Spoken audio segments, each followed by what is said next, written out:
오늘 말씀 같이 보겠습니다. 마태복음 1장 1절 말씀입니다.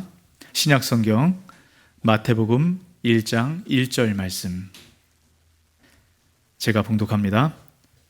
아브라함과 다윗의 자손 예수 그리스도의 계보라. 아멘. 네, 우리 시간 같이 좀 서로 인사했으면 좋겠는데 여러분 다 이름표를 차고 계시죠? 이름표 옆에 계신 분에게 이렇게 한번 보여주시면서 저는 이런 분입니다, 이런 사람입니다, 사랑하고 축복합니다 인사하도록 하겠습니다. 네, 참 이 코로나 우리 어려운 시대를 여러분 그렇게 살아가고 있지 않습니까? 이 강대상 앞에도 여러분 아크릴판 보이시죠? 네, 우리가 최대한 이 방역 수칙을 잘 지키기 위해서 이런 조치를 취하고 있습니다.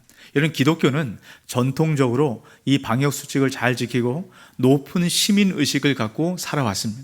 우리 교회가 그렇게 해야 돼요. 여러분 좀 답답하시고 힘드시더라도 마스크를 잘 착용하십시오. 그리고 마스크를 내리지 마시고 이 교회 안에서는 함께 여러분 식사하고 싶으셔도 식사를 당분간은 좀 멈춰 주시기 바랍니다. 여러분 그것은 나를 보호하는 것뿐만 아니라 우리 상대를 보호하고 우리 교회를 보호하는 겁니다. 여러분 조금 힘드시라도 좀 양해해 주시고 그렇게 해 주시길 부탁드리도록 하겠습니다. 참 우리가 이게 힘들고 어려울 때 정말 하나님의 특별한 은혜로 우리 이제 에린과 성덕이 한 몸을 이루었습니다. 저는 이 과정을 통해서 아마 많은 분들도 그렇게 고백을 하리라 생각합니다. 정말 하나님 예비하셨고 하나님 간섭하시고 하나님 함께 하셨다, 이런 고백을 하게 됩니다. 이제 우리 두 가족이 하나로 합치다 보니까 아무래도 이제 장소적인 이 문제, 공간이 좀 비좁은 이런 일들이 나타나게 되잖아요. 그래서 어떻게 하면 좋을까 이제 염려함이 있었어요. 여러분 그런데 정말로 이 길 건너편에 이제 숙선옹주 그 건물에 하나님께서 장소를 예비하셔서 우리 부족한 부분을 채워주시는 그런 은혜를 경험하게 됩니다. 그러면서 참 하나님 정말로 신실하시다, 하나님 정말로 신묘막측하시다, 이제 그런 생각을 해보게 됩니다. 제가 그래서 이제 숙선옹주 사무실에 제 목양실이 있기 때문에 거기서 이제 교회를 늘 이렇게 바라봅니다. 교회를 바라보면서 참 하나님 감사합니다, 이제 이런 고백을 하게 돼요. 근데 교회를 바라보다 보면 이 무덤이 눈앞에 이렇게 하나 걸리게 됩니다. 이 무덤이 이렇게 있는 걸 보고 야, 이 참 무덤만 없어도 너무 좋겠다, 이제 이런 생각이 들었어요. 그래서 제가 이제 아무래도 이제 숙선옹주 사무실에 있다 보니까 자주 지나다니게 되잖아요. 그래서 그걸 보면서 야, 여기는 이제 옹주 공주묘 아닙니까? 이제 조선왕조 이씨의 여긴 무덤이겠다, 이제 이렇게 생각하고 지나다니다가 어느 날 제가 이 안내문을 한번 봤어요. 근데 그 안내문에 있었던 숙선옹주가 이씨가 아니더라고요. 이씨가 아니라 안씨입니다. 그럼 제가 안씨 아닙니까? 예, 수능 안씨더라고요. 저랑 똑같더라고요. 제가 그때부터 무덤을 바라보는데요, 무덤이 너무 예쁜 거예요. 사실 숙선옹주와 저랑 뭔 상관이 있겠습니까? 아무 상관이 없죠. 같은 혈통이라는 것, 이거 하나 때문에 이런 바라보는 눈이 이런 달라지게 됩니다. 우리가 어떤 한 혈통과 한 가문의 관계를 적은 책을 족보라고 얘기를 하죠. 어떤 가문에 보면 이 족보에 따라서 그 가문만의 독특한 그런 특색을 나타나게 됩니다. 여러분 세상에 많은 명문가들이 있지 않습니까? 그 명문가들만 갖고 있는 이런 특색들이 있어요. 여러분 영국의 정치 가문 하면 바로 떠올리는 것이 처칠 가문이라고 이야기를 합니다. 또 이제 교육에, 자녀 교육에 아주 특화된 가문 하면 이제 케네디 가문이라고 이야기를 합니다. 그리고 이제 자원봉사나 이런 섬김을 잘하는 가문은 이제 카네기 가문. 이제 많은 사람들이 그렇게 떠올리게 돼요. 그 가문마다 갖고 있는 특징이 있기 때문이죠. 그러니까 명문가는 달라도 뭔가 다릅니다. 여러분 그렇다면 그 예수님 가문의 특징은 뭘까요? 여러분 우리가 예수님 믿고 예수님 따라 살아가지 않습니까? 그러면 예수님 가문만이 갖는 독특한 특징이 있을 겁니다. 여러분 그것이 무엇인가 오늘 이 족보를 통해서 우리 함께 살펴보려고 합니다. 여러분 예수님의 그 기록에 대한 이 족보는 성경에 두 군데 나오죠. 마태복음과 누가복음이에요. 그런데 이 마태복음과 누가복음의 족보를 보면 서로 많은 차이가 있습니다. 그 차이가 있는 이유는 이 족보를 썼었던, 이 복음서를 기록했었던 여러분 그 대상들이 다르기 때문입니다. 여러분 마태복음은요 유대인들을 위해서 기록이 되었어요. 여러분 오늘 말씀을 이것을 염두에 두시고 오늘 말씀을 들으셔야 됩니다. 여러분 족보를 여러분 보다 보면 여러분 어떻습니까? 여러분 졸리잖아요. 제가 오늘 마태복음 1장 1절만 읽었습니다. 원래는 1장 1절부터 17절까지 다 읽어야 돼요. 근데 족보를 보다 보면 누가 누구를 낳고 하다 보면 어느 순간에 눈꺼풀이 슬 내려오게 되죠. 그래서 여러분 말씀 듣기 전부터 좋으실까 봐 제가 이거 다 생략하고 읽지 않았습니다. 여러분 근데 이게 참 지루한, 우리 족보도 지루해요. 근데 남의 족보를 우리가 도대체 왜 봐야 되는가? 여러분 이 족보 안에 아주 특별한 의미가 담겨져 있습니다. 그리고 우리와 얼마나 긴밀한 이런 그 은혜가 이 족보 안에 담겨져 있는가 우리가 이 말씀을 통해서 함께 살펴보려고 합니다. 이런 몇 가지 특징이 있는데요. 먼저 1장 1절 다시 한번 읽어보겠습니다. 아브라함과 다윗의 자손 예수 그리스도의 계보라. 여러분 예수님 족보를 얘기하면서 지금 누구를 먼저 언급합니까? 아브라함과 다윗. 여러분 유대인들에게 있어서 아브라함과 다윗은 특별한 사람입니다. 여러분 아브라함은 이스라엘 백성들의 시조예요. 그러니까 아브라함을 통해서 이스라엘이란 나라가 여러분 그렇게 세워져 왔던 겁니다. 여러분 다윗은요. 다윗은 이스라엘 백성들이 가장 존경하는 여러분 그런 왕이에요. 여러분 우리나라에 여러분 가장 존경하는 분 하면 여러분 누구를 떠올리세요? 네, 설문조사를 해보면 네, 많은 경우에 세종대왕이다, 뭐 이순신 장군이다, 네, 그렇게 얘기를 많이 합니다. 여러분 이스라엘에게 있어서 다윗 왕은 이런 분들을 다 합친 것보다 더 특별하고 더 대단한, 더 존경받는 이런 그런 사람입니다. 여러분 이 마태복음과 누가복음의 족보를 비교하다 보면 이런 누가복음에는 없는데 마태복음에만 특별히 강조하고 있는 인물이 다윗이에요. 여러분 다윗이라는 인물이 여러분 계속적으로 반복이 됩니다.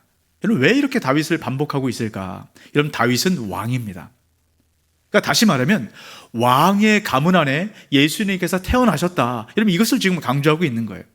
그러니까 세상에 왕으로 오신 예수님께 여러분 딱 적합한 가문, 적합한 족보. 여러분 이것이 왕의 족보 아니겠어요? 왕의 가문에서 예수님께서 태어나신 겁니다.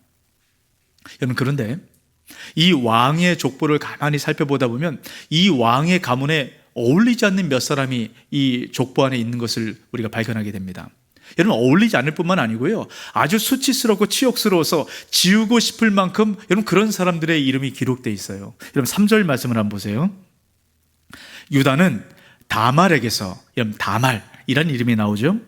여러분 5절을 보십시오. 살몬은 라합에게서, 라합이라는 이름이 나옵니다.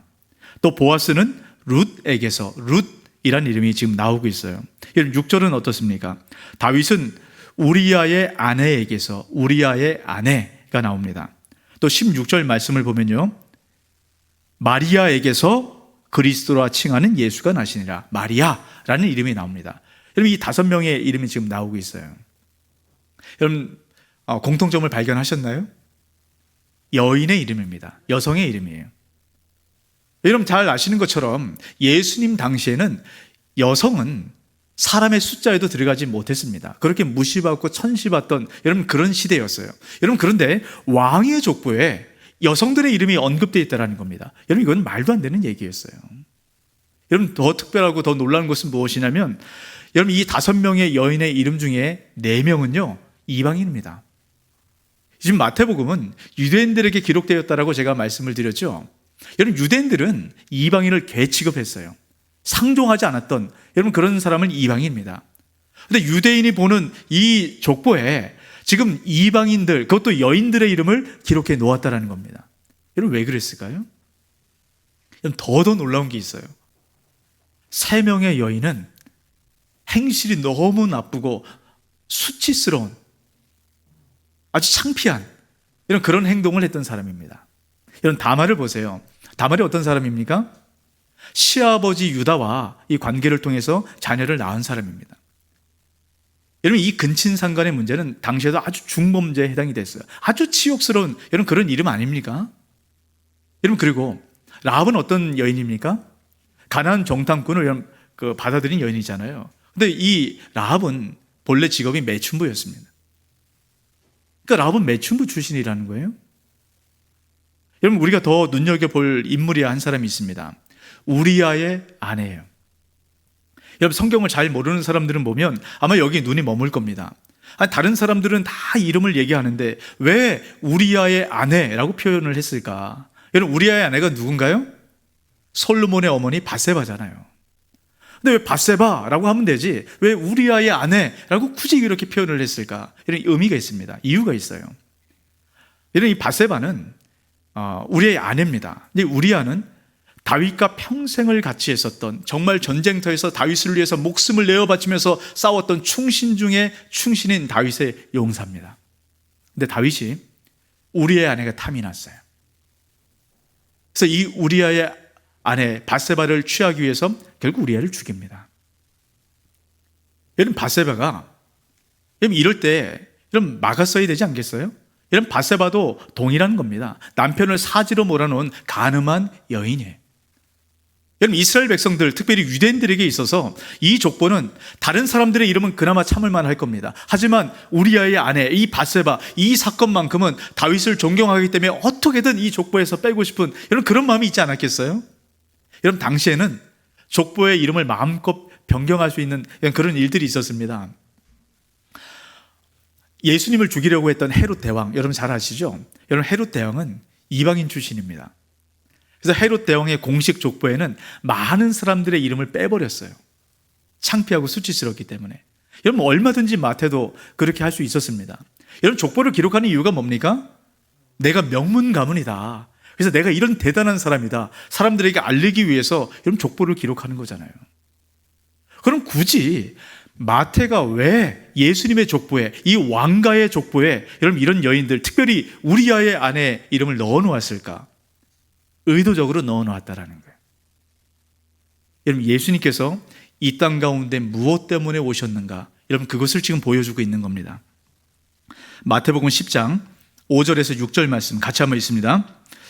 예수께서 이 12를 내보내시며 명하여 이르시되 이방인의 길로도 가지 말고 사마리아인의 고을에도 들어가지 말고 오히려 이스라엘 집에 잃어버린 양에게로 가라. 여러분, 우리가 이 말을 읽다 보면 예수님께서 말씀하신 의도를 오해할 때가 있습니다. 이 말씀 보면 표면적인 의미는 그거예요. 이방인 상종하지 말고 사마리아인도 상종하지 말고 오직 유대인만, 그들만 구원받을 수 있도록 그렇게 복음을 전해라 라고 얘기하는 것처럼 들립니다. 근데 여러분, 예수님의 초점은 이방인인지 사마리아인인지 유대인인지 여러분 거기에 있지 않다라는 거예요. 예수님의 초점은 잃어버린 양, 바로 거기에 있습니다. 여러분, 예수님은 잃어버린 양을 위해서 이 땅 가운데 오신 거예요. 여러분, 이 땅 가운데 고통당하고 수치스럽고 많은 죄악 때문에 도저히 예수님 앞에 설 수 없는 바로 그런 자를 위해서 예수님께서 오셨다라는 겁니다. 그리고 그들을 구원하셨어요.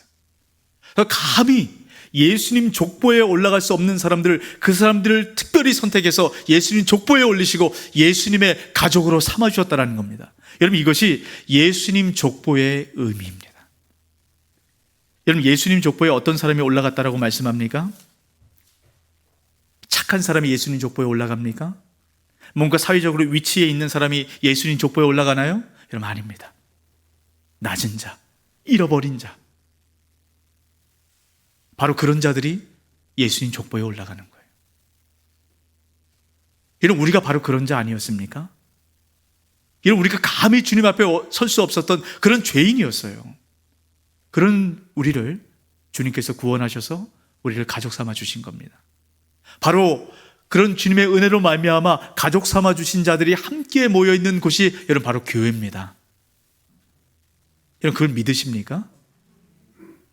여러분, 그것을 믿으신다면 여러분, 교회 안에서는 세상의 기준들이 들어와서는 안 돼요. 다시 말하면 재력이라든가 학벌, 사회적 위치, 여러분 이런 것으로 서로 판단하고 평가해서는 안 된다는 것입니다. 이게 우리 자랑거리가 되어서는 안 된다는 거예요. 그럼 교회는 무엇이 자랑거리가 되어야 될까? 주님, 저는 죄인이었습니다. 제가 이런 끔찍한 죄인이고 차마 입에 담을 수도 없는 이런 죄를 지었는데 주의 은혜로 말미암아 구원받아서 주님께서 가족 삼아주신 그 은혜를 받은 자입니다. 여러분, 이것이 우리의 자랑거리가 되어야 돼요. 여러분, 지금 우리가 여러 부서마다 총회를 하고 있지 않습니까? 여러분, 그런 기준으로 우리가 사람을 세우는 겁니다. 그런 기준으로 서로 봐줘야 되는 거예요. 여러분, 이런 의미로 볼 때 여러분, 이 족보가 우리랑 상관없는 족보입니까?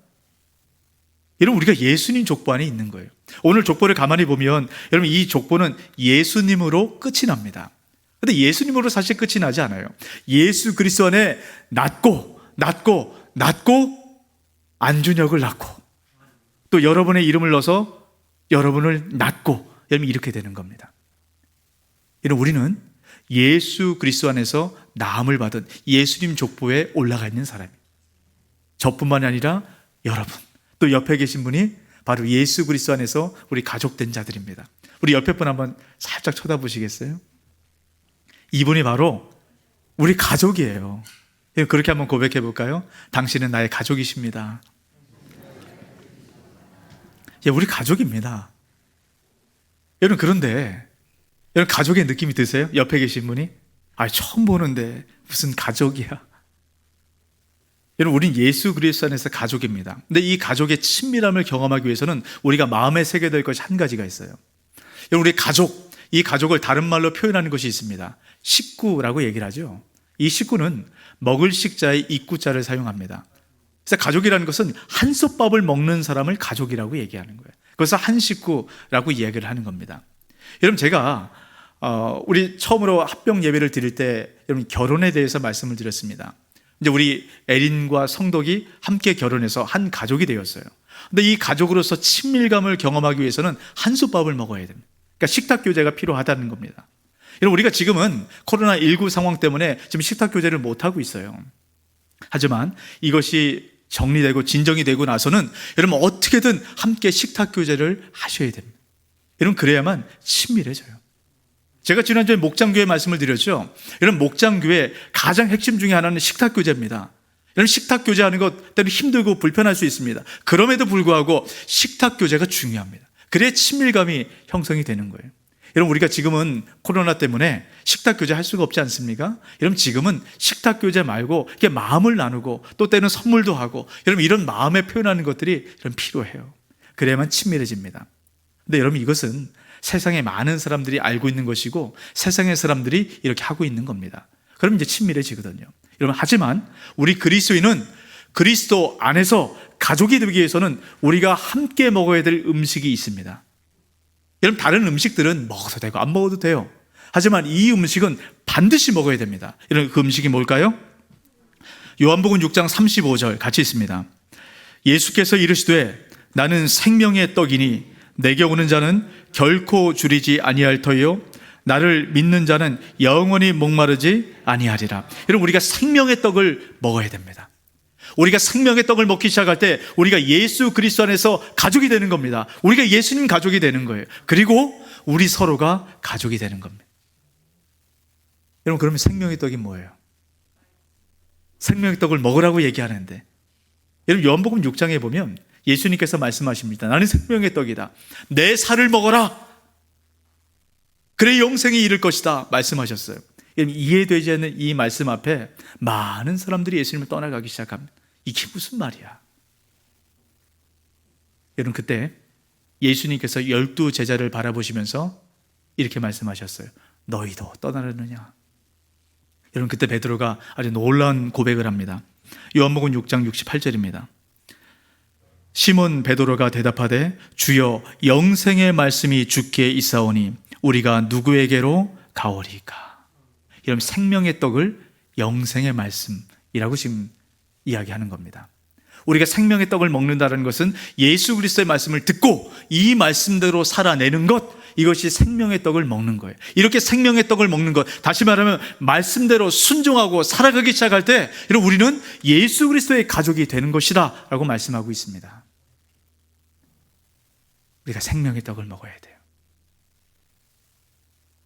여러분, 그렇다면 우리가 생명의 떡을 먹고 예수 그리스도의 말씀대로 살아가는 것, 이것이 도대체 뭘까? 여러분, 주님께서 직접적으로 본을 보여주시면서 말씀하셨던 곳이 있는데요, 요한복음 13장입니다.